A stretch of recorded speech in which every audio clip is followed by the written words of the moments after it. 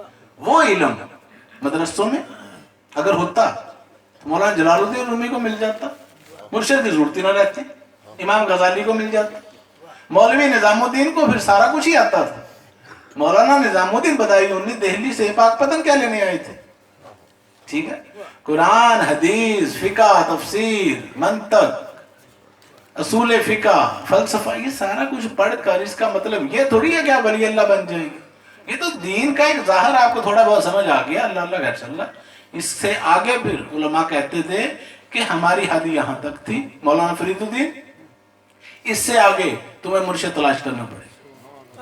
قرآن کے 30 سپارے تمہیں یاد کرا دیے, ہزاروں رسول کی حدیثیں یاد کرا دی, فقہ بتا دی, حدیثیں بتا دی, سیرت النبی بتا دی, تاریخ اسلام سب کچھ سمجھ لیا, شرعی مسائل سمجھ لیے, غسل کے مسائل, وضو کے, استنجے کے, طہارت کے, سارا کچھ آپ کو بتا دیا.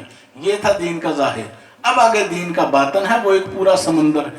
اس کے لیے مرشد کامل کی تلاش کرو. ہماری حد یہاں تک تھی. تو پھر جب مرشد کامل مل جاتے تھے تو ان کے ساتھ پوری زندگی وقف کر دیتے تھے. مولانا نظام الدین اولیاء جب وہاں سے دہلی سے آئے, نظام الدین بدائی انہی بحث محفل شکن کہ آپ کے ساتھ علماء کی بڑی بڑی محفلوں کے اندر کوئی بحث نہیں کر سکتا تھا. آپ اتنا بڑا علم کا سمندر تھے. کب؟ مرید ہونے سے پہلے. مرید ہونے سے پہلے مولوی نظام الدین بدائی انہی جب پاک پتن شریف آئے بابا صاحب خدمت میں, سمن بکم, زبان کو تالا لگا لیا, ہاتھ باندھ لیے, نگاہیں نیچے ہیں. وجہ یہ ہے کہ ان کو پتا تھا اللہ اللہ کیے جانے سے اللہ نہ ملے, اللہ والے ہیں جو اللہ سے ملا دیتے ہیں. اور ان کو اس بات کا بھی پتا تھا کہ چپ رہیں گے, خاموش رہیں گے, ادب میں رہیں گے تو اللہ مل جائے گا. تو پھر کیا ہوا؟ وہ آئے تھے مولانا نظام الدین, مولوی نظام الدین, اور جب گئے تو خواجہ نظام الدین اولیاء بن کر, محبوب الہی بن کر گئے. بابا صاحب نے آپ کو دعا دی کہ نظام الدین تمہارے لنگر میں روزانہ 70 من نمک استعمال ہوا کرے. کتنا نمک؟ ایک دیگ میں کتنا نمک استعمال ہوتا ہے؟ دیگ ایک پکائیں, کتنا ہے نمک؟ آدھا پاؤ. تو اب آپ اندازہ لگائیں 70 من جو ہے اس کے لیے کتنی دیگیں چاہیے؟ یہ مرشد کی عطا. جب مرید نے خود کو کر لیا فنا, خود کو لیا مٹا, تو پھر مرشد کی ہوتی ہے عطا اور بے بہا. تو ہوئی. بادشاہوں کو حیرانگی تھی. دہلی پایا تخت ہے ہندوستان کا, صدیوں سے بڑے بڑے بادشاہ آئے, وہ خواجہ نظام الدین اولیاء کی خانقاہ اور آستانے کے لنگر شاہانہ دیکھ دیکھ کر ان کو حیرت ہوتی تھی, جیلسی ہوتی تھی, اور یہ خطرہ لاحق ہو گیا کہ کہیں نظام الدین ہماری حکومت پہ قبضہ نہ کر لیں, کہیں ہماری بادشاہت پر قبضہ نہ کر لیں. تو تاریخی کتابوں میں ایک واقعہ آتا ہے, آپ کو سنا دیں. نیند تو نہیں آ رہی؟ بور تو نہیں ہو رہے؟ ذہن حاضر ہے؟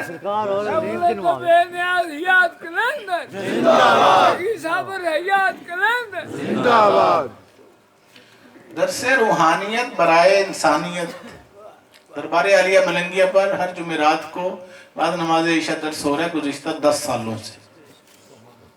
ہر اتوار کو صبح 10 بجے سے 12 بجے تک خواتین کے لیے ہوتا ہے, لیڈیز کے لیے, اور بچوں کے لیے بھی کام جاری ہے, چلڈرن کا شعبہ بھی. سارے شعبے مصروف عمل ہیں. ماہنامہ ملنگیہ کو 30 سال ہو گئے. کتنے سال؟ 30 سال ہو گئے شائع ہوتے ہوئے مسلسل.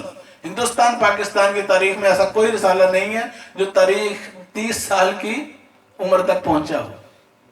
تو یہ بھی اللہ تعالیٰ کا خاص فیضان ہے اس آستانے کو. یہ علمی خانقاہ ہے. برصغیر پاک و ہند میں چند علمی خانقاہ ہیں, باقی روایتی پیری مریدی ہر جگہ چل رہی ہے, وہ آپ سب کو ہی پتہ ہے, بتانے کی ضرورت نہیں ہے. تو آج کا دور اس چیز کا تقاضا کرتا ہے کہ ہم شعور کو بیدار کریں، آگاہی پیدا کریں، اویئرنیس حاصل کریں۔ سائنس اور ٹیکنالوجی کا دور ہے، سوشل میڈیا کا دور ہے، انٹرنیٹ کا دور ہے، ایجوکیشن، کوالیفیکیشن، یہ دور لاجک کا ہے، وزڈم کا ہے۔ ہر بندہ ہر بات کو سمجھنا چاہتا ہے، تو اس کے لیے چاہیے ہمیں کہ ہم باقاعدگی سے ماہنامہ الملنگیہ پڑھیں۔ وہ میں نے ایک شخص کو بتا بیٹھا ماہنامہ الملنگیہ کو 30 سال ہو گئے، کہتا جی ماشاءاللہ سبحان اللہ پیر صاحب کیا بات ہے، 3 سال کسی رسالے کو چلانا کوئی آسان کام نہیں ہے۔ اور میں کہتا 3 نہیں 30 سال، 25 کے اندر 5 سال ڈالو تو کتنے بنتے ہیں؟ پھر انہیں سمجھ اگر اللہ اکبر، تو وہ کیا کہہ رہے تھے 3 سال کو رسالہ چلانا کوئی آسان کام نہیں۔ ان کو پہلی دفعہ پتا تھا کوئی مہمان ہے۔ میں نے کہا 25 سالہ اس کی جو سلور جوبلی تقریر تھی 2015 میں ہوئی تھی، اور اس کے بعد پھر 5 سال گزر گئے، تو 25 میں ڈال لو 5 تو کتنے بن گئے 30۔ تو کہنے لگا اللہ اکبر، میں سمجھا 3 سال۔ تو اس لیے میں آپ کو بتا رہا ہوں کہ 30 سال ہو گئے، یعنی 25 اور 5 30۔ بات یہ ہو رہی تھی وہ بادشاہ کو خطرہ۔ ہاں آپ لوگ خوش قسمت ہو کہ آپ کا تعلق ایک علمی خانوادے سے، علمی خانقاہ سے، علمی آستانے سے ہے، جو ہم نہیں کہتے، دنیا تسلیم کرتی ہے۔ مشرق مغرب شمال جنوب آن دا ریکارڈ ہے، لائبریریاں، یونیورسٹیاں، دارالعلوم، کتب خانے، سفارت خانے، ہر جگہ پر دینی جرائد، علماء، مشائخ، ہر کوئی جانتا ہے جو اہل علم ہے۔ پاکستان میں جو اہل علم ہوگا وہ الملنگیہ کو ضرور جانتا ہے، جاہل جو ہوگا وہ نہیں جانتا، جو ان پڑھ ہوگا اس کو نہیں پتا۔ علمی مکاتب فکر میں ہر جگہ پر 30 سال کا تھوڑا عرصہ تو نہیں ہوتا۔ وہ 22 سال کے 23 سال میں تو قرآن مجید مکمل ہو گیا تھا، اس سے بھی 7 سال زیادہ ہو گئے۔ کیا خیال ہے جی؟ 7 سال اس سے بھی زیادہ ہو گئے۔ تو آپ کو شیر کو پتہ چل جائے نا کہ میری طاقت کیا ہے، شیر جنگل کا بادشاہ ہے، تو آپ کو اندازہ نہیں ہے کہ آپ سارے بادشاہ ہیں، لیکن بتانا ضروری ہے۔ صرف تھوڑا سا اگر ہم ذرا نم ہو تو یہ مٹی بڑی زرخیز ہے ساقی، مرنے سے پہلے مرنا ہے کہ کچھ کرنا ہے؟ جو کچھ کرنا چاہتے ہیں ہاتھ کھڑا کریں۔ ماشاءاللہ، اللہ تعالیٰ ہم سب کو ہمت عطا فرمائے۔ نعرہ تکبیر، نعرہ رسالت، نعرہ حیدری۔ علم صرف کتابوں کا نام نہیں ہے۔ جے کر دین علم بے جھومدہ سر نیزے کیوں چڑھ دے، سلطان بہو فرماتے 14,000 جو عالم ہنسے کہ حسین دے مردے۔ تو بات یہ ہے علم ایک نقطہ ہے، العلم و نقطۃ، حدیث رسول صلی اللہ علیہ وسلم۔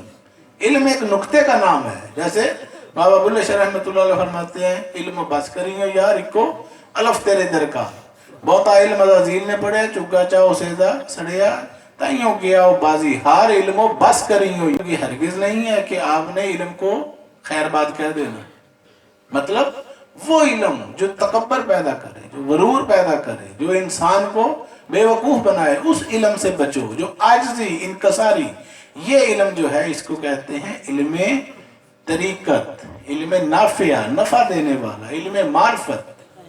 کون سا علم؟ اسلام ایک تھا۔ اسلام کیا تھا؟ ایک تھا۔ مسلمانوں نے اس کے کتنے ٹوٹے کیے آپ کو پتہ ہی؟ وہ پہلے 72 ہوتے تھے، آج کل پتہ نہیں کتنے۔ وجہ کیا ہوئی؟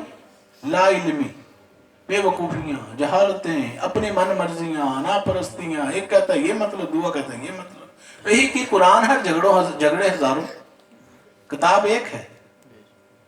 وہ واقعہ تھا حضرت خواجہ نظام الدین محبوب الہی کا کہ بادشاہوں کو خطرہ ہو گیا کہ کہیں خواجہ نظام الدین ہماری بادشاہت پر قبضہ نہ کر لے، کیونکہ ہزاروں لاکھوں مرید ہیں، لنگر چل رہے ہیں، ہم تو بادشاہ ہو کر بھی اتنے نہیں چلا سکتے، ان کے آستانوں پہ لنگر چل رہے ہیں۔ تو وہ خطرہ لاحق ہو گیا، تو آپ نے بادشاہ کا وہم نکالنا تھا، بادشاہ کا وہم نکالنا تھا، تو بادشاہ کو ایک مرض لاحق ہو گیا، اور مرض کیا تھا کہ پیشاب بند ہو گئی۔ شاہی طبیب سارے بلا لیے، سارے علاج کر کر کے تھک گئے, ساری دوائیاں دے دے کے تھک گئے, تکلیف بڑھتی جا رہی تھی. تو کسی نے مشورہ دیا بادشاہ کو کہ حضرت خواجہ نظام الدین اولیاء سے عرض کریں, مسئلہ حل ہو سکتا ہے. وہاں حاضر ہوئے تو آپ نے فرمایا جی یہ تو مسئلہ ہی کوئی نہیں ہے, ابھی شفا ہو جائے گی آپ کو, لیکن شرط ہے. شرط کیا ہے کہ تاج و تخت بادشاہت میرے نام لکھ دو. خواجہ نظام الدین اولیاء نے کیا شرط لکھی, کیا فرمائی کہ تاج و تخت میرے نام لکھ دو, تمہاری مرض ابھی ختم ہو جائے گی. بادشاہ کو اپنی جان کی فکر, اس نے ہر چیز لکھ کر وہ سارا کچھ ایگریمنٹ طے ہو گیا, اور وہ پروانہ وہ کاغذات حضور محبوب الہی کے حوالے کر دیے کہ اب بادشاہت میں ان کو منتقل کرتا ہوں. آپ نے دعا فرمائی اور وہ مرض ختم ہو گیا. بادشاہ کو آرام آ گیا, سکون ہو گیا. تو اس کے بعد بادشاہ آپ کی خدمت میں حاضر ہوا شکریہ ادا کرنے کے لیے, شکرانے کے لیے. تو آپ نے فرمایا یہ اللہ نے کرم کیا, باقی یہ تم نے ہمیں لکھ کر دیا تھا پروانہ, یہ کاغذ لکھ کے دیے تھے بادشاہت کے تاج و تخت کے, تو اس کے سامنے ہی آپ نے اس کو پھاڑ دیا اور پھاڑ کر کہا کہ بھائی ہم نے یہ بادشاہت کیا کرنی ہے جس کی قیمت صرف ایک پیشاب ہے. یہی ہے نا مسئلہ. اس کا وہم دور کر دیا. تو اللہ والوں کو وہم بھی دور کرنے آتے ہیں, دلوں کے وسوسوں کو بھی سمجھ لیتے ہیں, سمجھ لیتے ہیں کہ نہیں.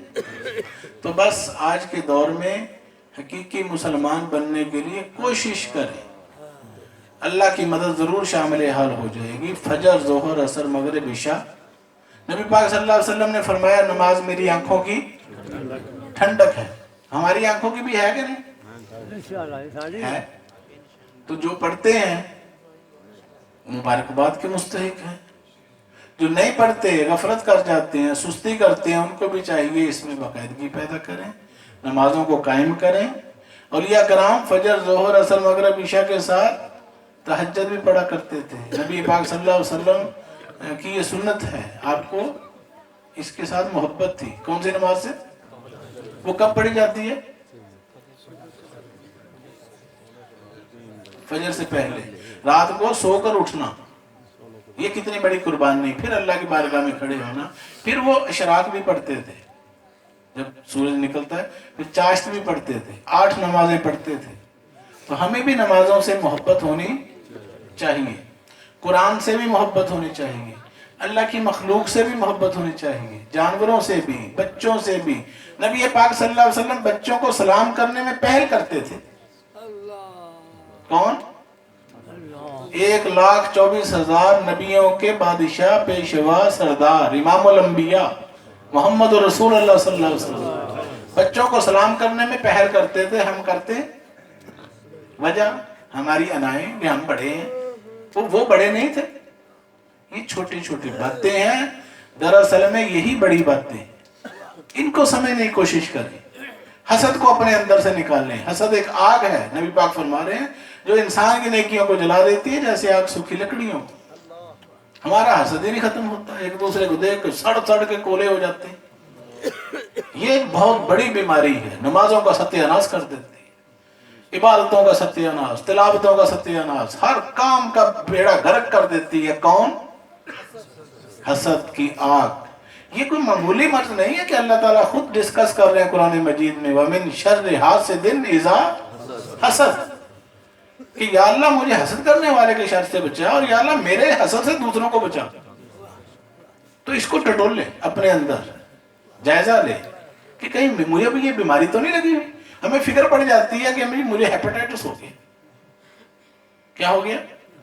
ہیپاٹائٹس ہو گیا جی, افارا ہو گیا, مجھے جی مرگی ہو گئی, مجھے جی ہارٹ اٹیک ہو گیا, مجھے یہ ہو گیا, مجھے شوگر ہو گئی, مجھے بلڈ پریشر ہو گیا. ٹھیک, کتنی فکریں ہوتی ہیں کہ کہیں میں ہلاک نہ ہو جاؤں, کہیں مر نہ جاؤں میں. کتنی فکر ہے نا, بھاگے پھرتے ہیں ڈاکٹروں کے پاس, رپورٹیں کراتے ہیں, ٹیسٹ کراتے ہیں, پیسہ لگا لگا کے بندہ کھپ جاتا ہے. یہ مختار بھائی کئی لوگوں کو, کئی مریضوں کو لے کے ہمارے پاس آتے ہیں, تو وہ اتنے شاپر پکڑے ہوتے ہیں دوائیوں کے, ڈاکٹروں کی رپورٹیں فائلیں لا کے آگے رکھ دیتے ہیں. تو وہ اللہ نے فضل کیا, وہ ساری دوائیوں سے بھی جان چھوڑی, رپورٹوں سے بھی, جاتے ہوئے نہر میں پھینک کے جاتے ہیں